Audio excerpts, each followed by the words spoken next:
Have you ever looked in the mirror and asked yourself, is this really me? Every day we define ourselves by what we see. Our faces, our bodies, the emotions we carry. But what if all of that is just the surface? What if everything you've ever called me is only a shell? A thin outer layer, hiding something far more expansive, more eternal, more real. From the moment we're born, we're taught to believe that the body is who we are. Our appearance, our sensations, even our thoughts. They become our identity. But this belief, as familiar as it feels, is limiting. It tethers us to what is temporary, when in truth we are far more than flesh, emotion, and thought. The body, as tangible as it may be, is not who you are. It's a vessel, a temporary container for something infinite. The real you is the one who watches, the one who feels, who knows, who remains unchanged as the years pass. That silent witness within. Many call it the soul. It doesn't age. It doesn't decay. It simply is. But here's the question that changes everything. What remains when you stop identifying with your body? Imagine for a moment that your body is like a set of clothes. You put them on at birth, and you'll take them off again one day. You are not the clothing, and you are not the body. When you begin to see this clearly, a doorway opens. A doorway to the realization that this life, as real and vivid as it seems, is only a fraction of who you truly are. The body is bound by time. The soul is not. You, the true you, are consciousness itself, the eternal presence behind the scenes of your life. And understanding this, truly grasping it at your core, has the power to change everything. So in this video, we're going to explore something deep, something that might shake the foundation of who you think you are. Because beyond the face, the name, the mind, and the body lies an immortal, multidimensional essence, and it's been at the center of your being all along. So if you're open, not just with your mind, but with your heart, let's dive in, and afterward, if you feel called, share your thoughts below. Let's begin the journey of remembering who you truly are. As we move through daily life, it's so easy to get swept up in the illusion. Pain, pleasure, stress, and joy. All of it convinces us that this is me.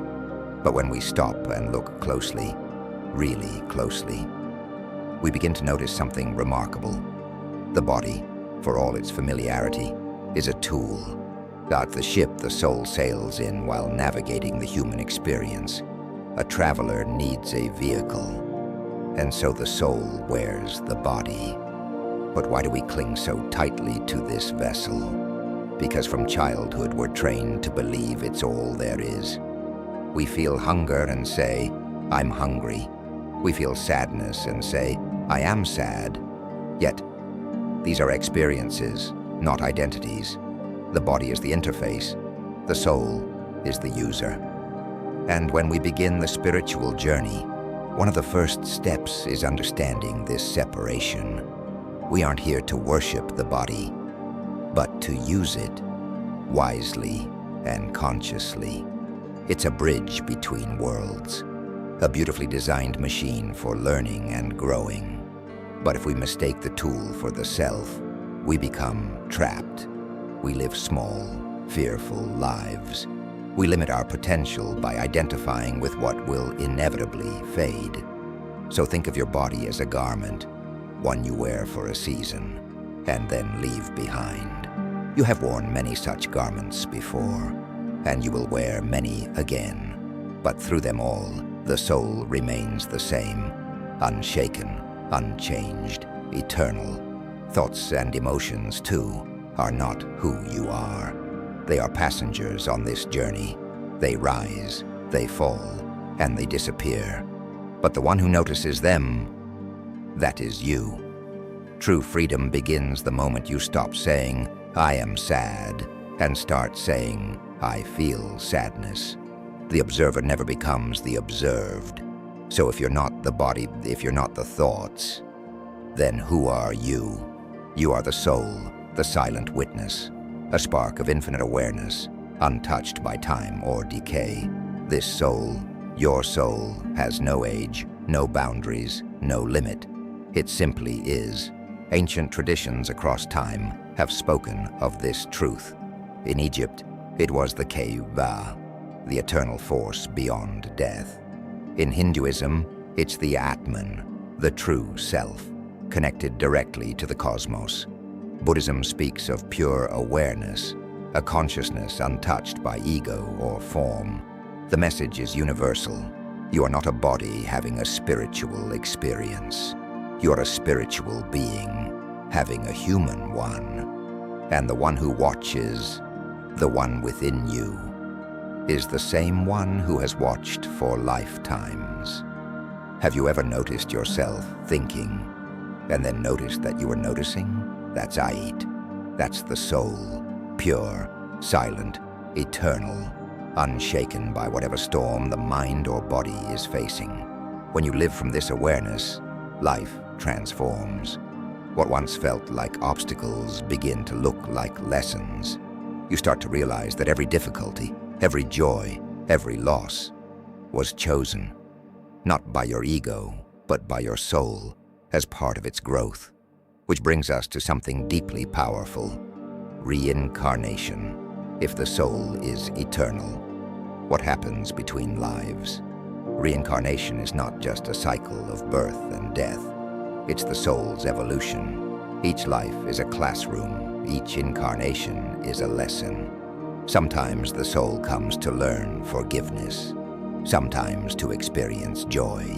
Sometimes to feel heartbreak so it can deepen compassion. The challenges we face aren't random. They are sacred, chosen for the wisdom they offer. And though you may not remember your past lives, the soul does. It carries those experiences like imprints, shaping your tendencies, your fears, your strengths. We're not here by accident.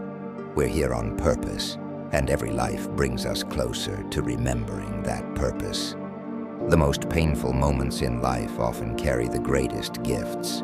They break the ego. They force the soul to step forward. They teach us strength, patience, trust. You've felt it, haven't you? That strange clarity that sometimes comes after chaos. That inner knowing that rises when everything else falls apart. That's the soul coming to the surface. Life is a spiral, moving upward, and every step, even the hard ones, brings us closer to truth. In Taoism, it's said that harmony comes from the balance of opposites, light and dark, joy and sorrow. Without resistance, a muscle can't grow, and without challenge, the soul can't expand. So instead of fearing pain, start asking what it's here to teach you. The soul doesn't just exist in this dimension. It's multidimensional. It touches realms beyond what we can see, hear, or even imagine. This human life is only one thread in a much larger tapestry. And when you recognize when you begin to live each day from that place of deeper knowing, everything begins to change. Meditation, mindfulness, stillness, these become portals. They help you move past the noise of the mind and into the silence of your soul. And from that silence, you begin to live differently. You stop reacting from fear. You stop clinging to the temporary. And instead, you move through life with peace, presence, and purpose. Because you know, in your heart, that you are more than a body. You are more than a story. You are soul. And that truth, that remembrance, is the beginning of true liberation. If this journey resonated with you, I invite you to like, subscribe, and share it with someone you care about.